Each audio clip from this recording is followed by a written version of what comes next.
Va'da qilganimizdek sizlarga g'ishtimizni mustahkamligini bosqichma-bosqich tushuntirib beramiz, ko'rsatib beramiz. Ya'ni g'ishtimiz olovga qanday chidar ekan, buni hozir tajribada ko'ramiz. Mana birinchi bosqichini boshlaymiz.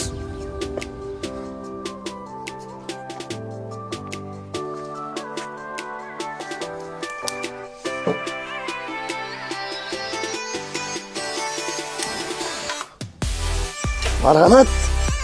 G'ishtimizning sifatiga e'tibor berasizlar, qanchalik bardoshligiga.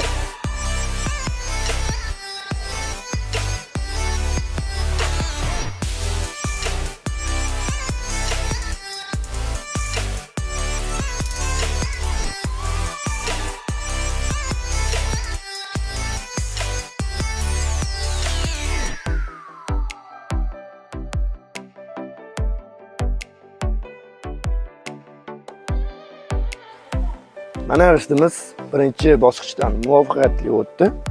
Hozir bu qoraygan qismi benzin tufayli mana ko'ramiz. Buni artganda bu joy ketadi mana.